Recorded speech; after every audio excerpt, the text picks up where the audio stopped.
दोस्तों, आज मैं आपको जिस स्टोरी के बारे में बताने वाला हूँ वो वर्ल्ड वॉर 2 के समय की है, जहाँ हर देश दूसरे देश पर कब्जा करने की कोशिश में था। वर्ल्ड वॉर 2 में कई देशों ने अपने आप को दूसरे देशों से बेहतर प्रूव करने के लिए न्यूक्लियर बॉम्ब से लेकर ह्यूमन एक्सपेरिमेंट तक का सहारा लिया। पर आज मैं आपको जिस एक्सपेरिमेंट के बारे में बताने वाला हूँ वो इंसानों पर किया गया आज तक का सबसे खौफनाक परीक्षण था। और इस स्टोरी के बाद आप लोगों को ये पता लगेगा कि कैसे इंसान अपने फ़ायदे के लिए दूसरे इंसानों के साथ जानवरों से भी बुरा सलूक करता है। इस एक्सपेरिमेंट का नाम था रशियन स्लीप एक्सपेरिमेंट।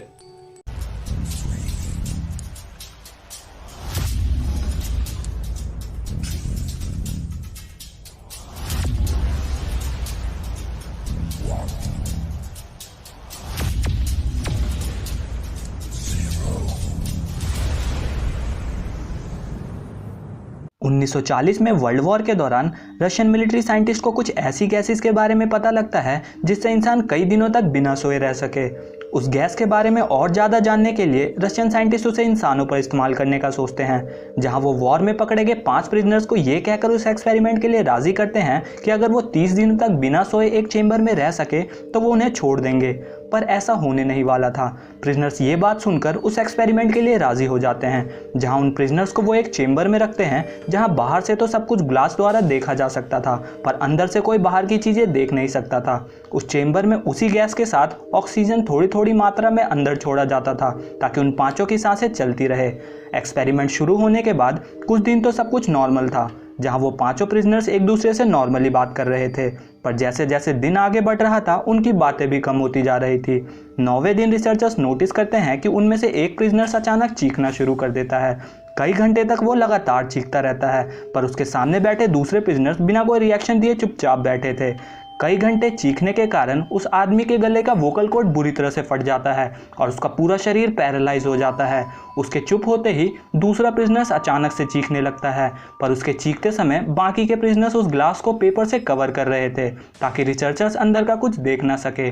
अगले कुछ दिन रिसर्चर्स को अंदर का कुछ नहीं पता था कि अंदर क्या हो रहा है, क्योंकि उसके बाद से उन्होंने अंदर से कोई आवाज़ नहीं सुनी थी। सिर्फ रिसर्चर्स टेलीकॉम से उनकी सांसें सुन सकते थे। 15वें दिन रिसर्चर डिसाइड करते हैं कि वो गैस को बंद करके चेंबर के अंदर जाएंगे, जहां चेंबर का दरवाज़ा खोलकर वो अंदर जाते हैं। अंदर का सीन काफ़ी डरावना था। वो देखते हैं कि 5 प्रिजनर्स में से 4 प्रिजनर्स के शरीर के अंग फ्लोर पर इधर उधर बिखरे थे और वो अपने शरीर के मांस को खुद ही निकाल कर खा रहे थे, और अब वो दिखने में भी पहले जैसे नहीं थे। उन्होंने अपने शरीर के कई अंगों को खुद ही निकाल कर खाना शुरू कर दिया था, जिसके कारण करीब काफ़ी खून फ्लोर पर इकट्ठा हो चुका था और कई जगह उनके मांस के टुकड़े फेंके हुए थे। जहां कोने में उन्हें 5वां प्रिजनर मरा मिलता है। ये देखते ही वो साइंटिस्ट उन्हें उस चेंबर से बाहर निकालने की कोशिश करते हैं, पर वो प्रिजनर्स उस चेंबर से बाहर निकलना ही नहीं चाहते थे। वो चारों प्रिजनर्स उनसे कहते हैं कि वो चेंबर का दरवाज़ा फिर से बंद करके उस गैस को फिर से चालू कर दे। जब वो मिलिट्री सोल्जर्स की मदद से उन्हें बाहर निकालने की कोशिश करते हैं तो वो उन पर हमला कर देते हैं, जिसके कारण एक सोल्जर की वहीं मौत हो जाती है। सोल्जर की मदद से आखिरकार वो उन्हें उस चेंबर से बाहर निकालते हैं।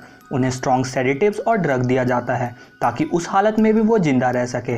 सर्जरी के दौरान वो चारों डॉक्टर से कहते हैं कि वो सर्जरी के दौरान उन्हें जिंदा ही रखे। जिंदा हालत में सर्जरी होने के बाद भी उनके फेस पर कोई रिएक्शन नहीं था। ऐसा लग रहा था कि अब उन्हें दर्द महसूस ही नहीं हो रहा था। उनमें से एक को ज़्यादा समय तक वो गैस ना मिलने के कारण नींद आ जाती है, जिसके कारण कुछ समय बाद उसकी सांस बंद हो जाती है। पर अब रिसर्चर्स इस एक्सपेरिमेंट को आगे बढ़ाना नहीं चाहते थे, पर मिलिट्री के फोर्स करने पर उन्हें फिर से उन प्रिजनर्स को चेंबर में डालने के लिए रेडी करना पड़ता है। उन्हें चेंबर में भेजने से पहले वो उनके शरीर पर ईकेजी मशीन फिट करते हैं ताकि वो उनकी हार्ट बीट को सुन सके, जहां ईकेजी मॉनिटर से उन्हें पता चलता है कि प्रिजनर्स के दिमाग ने काम करना बहुत समय पहले ही बंद कर चुका था। चेंबर को बंद करने के दौरान एक प्रिजनर को नींद आ जाती है, जिसके कारण उसकी मौत भी वहीं हो जाती है। उनमें से बचे प्रिजनर्स को वो चेंबर में डालना शुरू करते हैं, जहां मिलिट्री कमांडर ऑर्डर देता है कि उनके साथ 3 रिसर्चर्स को भी उस चेंबर में डाल दिया जाए। ये सुनते ही उनके सामने एक रिसर्चर सामने खड़े सोल्जर से गन छीनकर कमांडर को कहता है कि वो किसी कीमत पे अपने आप को उस चेंबर में उन प्रिजनर्स के साथ नहीं डालेगा जो कि अब किसी तरह से इंसान नहीं थे। ये कहकर वो कमांडर और उसके साथ एक प्रिजनर को शूट कर देता है, जिसके कारण वहाँ खड़े ऑफिशियल डरकर वहाँ से भाग जाते हैं। जहाँ सिर्फ एक प्रिजनर बचा था जो कि थोड़ा बहुत बोल सकता था।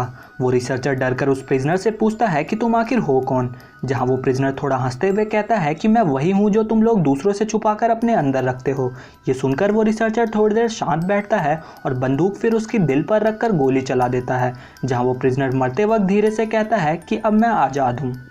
जब इस इंसिडेंट के बारे में रशियन गवर्नमेंट से पूछा गया तो उन्होंने साफ साफ मना करते हुए कहा कि ये किसी के मन के बनाई हुई कहानी है और कोई भी ऐसा डॉक्यूमेंट सामने नहीं आया जिससे ये प्रूव हो सके कि ये एक्सपेरिमेंट आखिर सच में हुआ था। तो दोस्तों, अगर आपको लगता है कि ये एक्सपेरिमेंट सच में हुआ होगा तो आप हमें कमेंट करके बता सकते हैं। अगर आपको वीडियोस पसंद आ रही हो तो लाइक, शेयर और सब्सक्राइब जरूर करिएगा। इससे हम मोटिवेट होंगे और आपके लिए आगे वीडियोस बनाते रहेंगे।